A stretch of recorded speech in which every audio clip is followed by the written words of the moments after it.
Hi guys, and welcome back to our channel.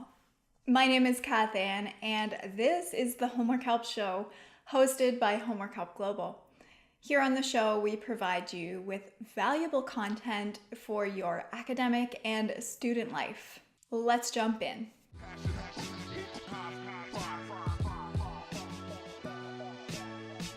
Let's face it, guys, we are getting close to crunch time in the academic world. And with all of the final papers and exams looming, we wanted to provide you with some study hacks that will be simple and effective and that you can implement into your study routine right away. Our first study hack is create your workspace. We have discussed this a lot on the show. Now, when you're creating your workspace, you want to make sure that you are somewhere that is comfortable. However, you might want to avoid sitting in that big comfy chair or going to your bed to study because you are way more likely to fall asleep or want to have a nap instead of writing that final test. Position yourself as far away from your bedroom as possible. You're also going to want to think about a place that gives you a good vibe, something that will motivate you to do work. You might want to change locations. Perhaps you could go to a cafe, a common workspace, or even the university's common area. Think about a space where other people will also be doing work. When you look around and see other people working, this is likely to motivate you because you will want to do work as well. Listen to music while you study. Now, many of you might already do this. However, you want to listen to a certain type of music. Listening to classical or ambient music is best to help you to retain information. There is research to back this up. A study by Mitzi Baker at the Stanford School of Medicine indicates that listening to music engages the brain over time. By listening to music, the brain is more likely to engage in anticipatory actions. It sharpens the brain and makes the brain more able to concentrate and anticipate what is coming up. This makes it a great option for study time. Have some caffeine. Studies show that caffeine contributes to concentration and focus. Try having a cup of coffee or tea while you are studying or before you study. If you find you are sensitive to caffeine and you can't drink as much coffee, consider a drink like matcha. Matcha still has a good amount of caffeine in it. However, it also has an ingredient called L-theanine. L-theanine can help with anxiety levels, making it a great combination for energy and focus, while also helping you to keep calm while you are studying. Take study breaks. We have talked a lot on this show about the Pomodoro technique. This technique advocates studying or reading in 25-minute chunks, then taking a 5-minute break. Research suggests that studying in these small increments helps to increase focus and motivation, two keys to effective studying. Use mnemonics. Mnemonics are techniques that were developed by ancient Greek scholars and orators to help them to remember long passages and speeches. We can use mnemonics today. Think about different types of mnemonics you may have heard. For example, a rhyme. 30 days hath September, April, June, and November. Most of us are familiar with this mnemonic. Mnemonic techniques work best for multiple choice tests, where there is no writing prowess required, or you don't have to have a strong understanding of phonetics or other in-depth skills.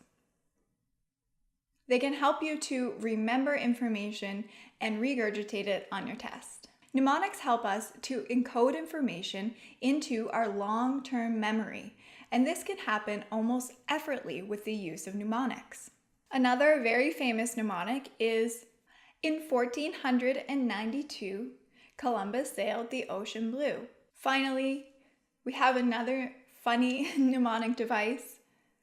My very excellent mother just served us nachos.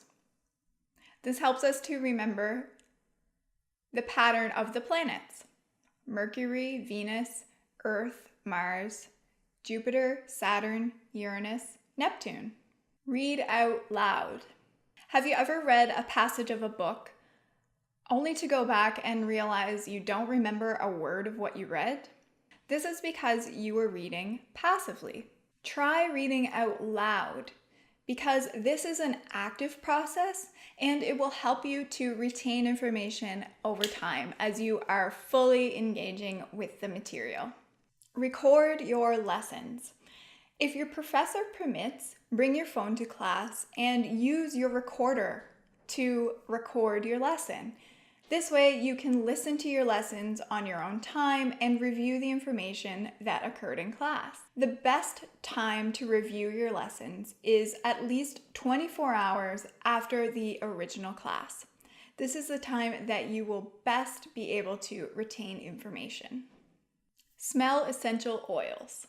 Now, this is definitely going to sound like a funny one.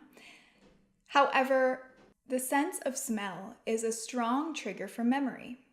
So if you are diffusing an oil like lavender or peppermint while you are studying, the same smell can help bring back memories of what you studied.